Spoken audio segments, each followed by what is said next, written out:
Switch gears here, and starting next month, Kenyans will have to pay more for petroleum products after the National Assembly approved an amendment to raise the VAT on fuel from 8% to 16%.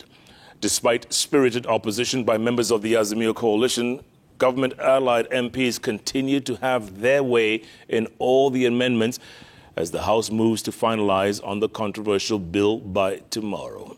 Let's get more from our very own Sam Gituku.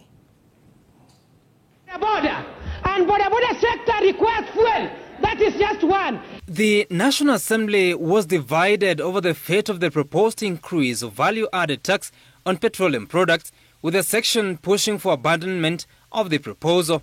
Our people are suffering, and production, especially in our rural areas, is going to go to zero if we add tax on fuel.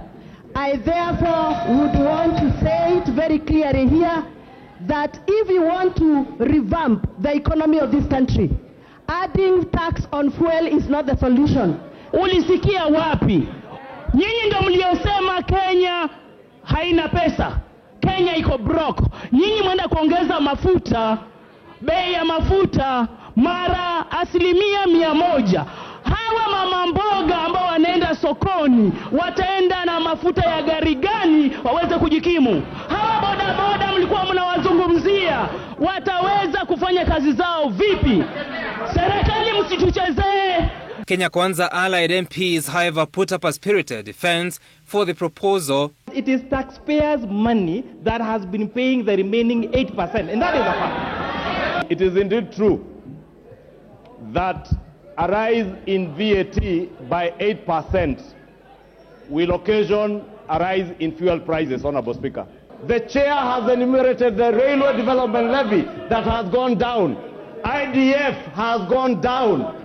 And those are taxes and levies on fuel, just as President William Ruto promised. As many as are of that opinion say aye. As many as are of a contrary opinion say nay.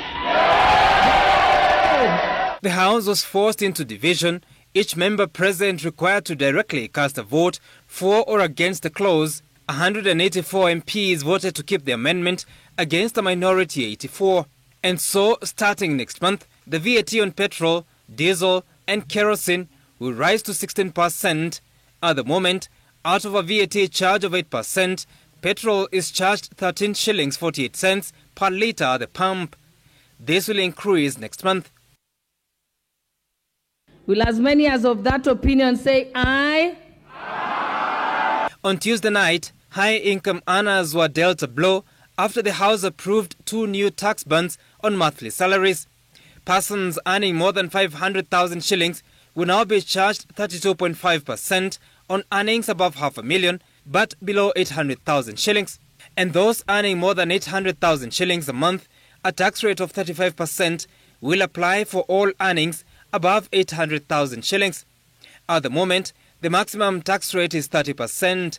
The House was divided, forcing a manual vote. Manual voting, 171 ayes versus 66 nays.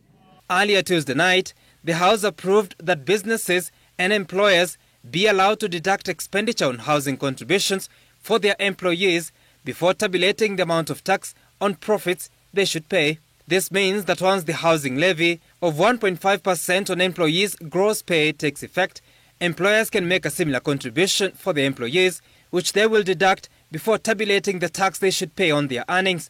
So my proposal, Honorable Chair, is to have this amendment completely deleted from the clause. Wednesday evening, several Azimio MPs proposed and supported proposals to delete the clause on housing levy altogether, but failed to garner the numbers. Yule mwalimu ambaye yuko Mombasa, nyumba za jengwa Nairobi, atahama vipi Mombasa wakati amejiestablish kule Mombasa haja akae Nairobi? Huu ni wizi wa dhahiri. Waheshimiwa, mimi nataka niwaelezee, tupanue akili zetu. Even if we passed this, honorable members, the court will pick it and say it is not a function for the national government. I want to urge the committee to drop this for unconstitutionality and purely a flawed way of thinking that you can solve housing in this country by this kind of approach. Who has died in the village for lack of a house? I can tell you The majority of the people who have died in the villages have died because of hunger, lack of food. The reason why we have no food, why we are food insecure in this country today, is because millions of acres of land in Kiambu County, in Nakuru, in Karachuonyo constituency, in Narok, all over the country, where people are farming, we have disintegrated all that land to build slums. Sam Gituko, Citizen TV, Nairobi.